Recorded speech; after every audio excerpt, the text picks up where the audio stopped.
はじめまして。ゆっくりレ夢ムです。ゆっくりマリサだぜ。このチャンネルでは、ヨーロッパの歴史についてのエピソードを中心に紹介していきます。ゆっくりしていってね。さて、突然のクイズだぜ。フランス革命は1789年に始まったが、いつ終わったかについては知ってるか？ルイ16世が処刑されたのが恐怖政治の1793年だから、その後くらいかしら。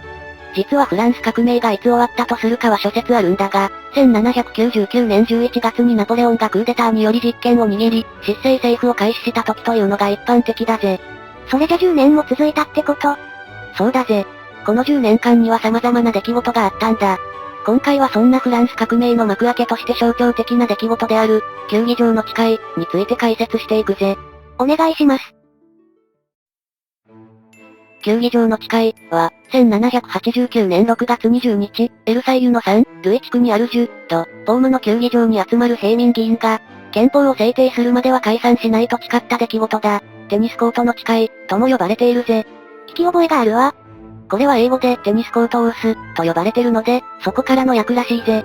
なるほど。フランス語では、ポームの誓い、と言われるぜ。ポームはテニスの前身のスポーツで、当時ヨーロッパで人気が高かった。球技場の誓いは、この球技のための屋内球技場で行われたから、そう呼ばれているんだぜ。体育館みたいなものね。じゃあ、なんでこの出来事が起こったのか、順を追って解説していくぜ。じゃあ。まず1789年当時の身分制度について先に説明しておくのぜ。フランス革命以前の旧体制、いわゆるアンシャン、レジーム、では、人々は3つの身分に区分されていた。第1身分は聖職者、第2身分は貴族、第3身分が平民だ。ふむふむ。聖職者と貴族には、免税などの特権が与えられていた。一方、国民の 98% を占める第3身分には重い税金が課せられていた。完全な格差社会ね。これだけ見ると、平民は重い税金を課せられて苦しい生活を強いられているように見えるのだけど、実際その通りなんだぜ。そして当時ではそれが当たり前のことだったんだぜ。しかし、中にはこの社会構造に異を唱える人もいた。聖職者階級の政治家 CAS もその一人だ。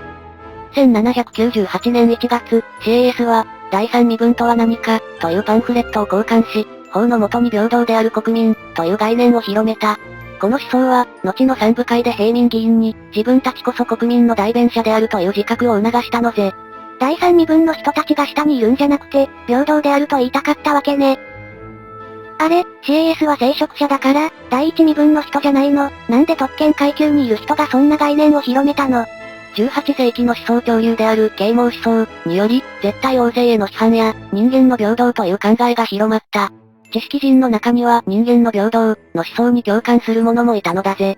特権階級の人たちも一枚岩ではなかったというわけね。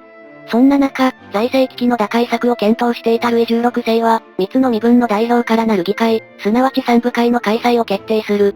それ以前に三部会が開かれたのは1614年で、第三身分の人々にとっては、実に170年ぶりの召集だったぜ。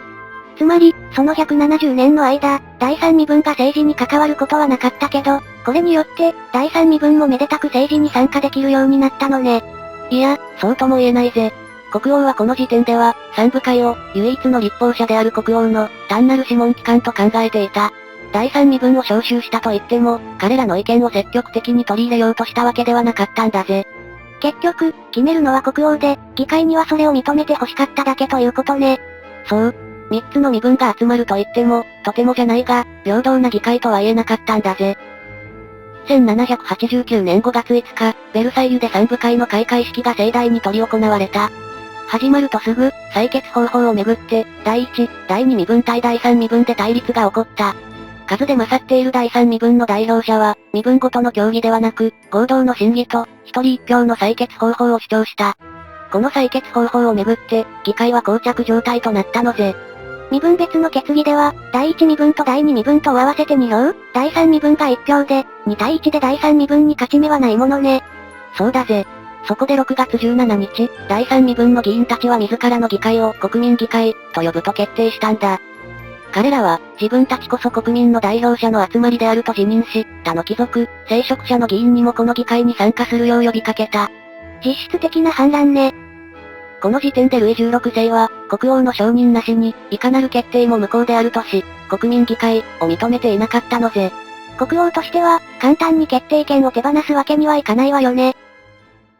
6月20日朝、建物の改修工事という口実で、衛兵が、三部会が行われていたムニュ、ブレジール間の扉を閉鎖し、立ち入りを禁止。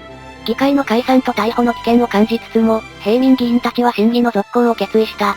ギヨタンやムニエといった議員が三塁地区の10度、ホームの球技場に集まることを提案。平民議員はそこへ集まり、会議室の閉鎖に起こった熱狂的な大衆もそれに続いた。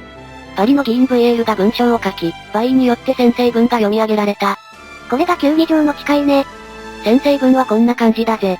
王国の憲法が、確固たる基礎の上に制定され、確立されるまで、我々は決して解散せず、必要な場合は、いかなる場所、いかなる状況であろうと、結集することを宣誓する。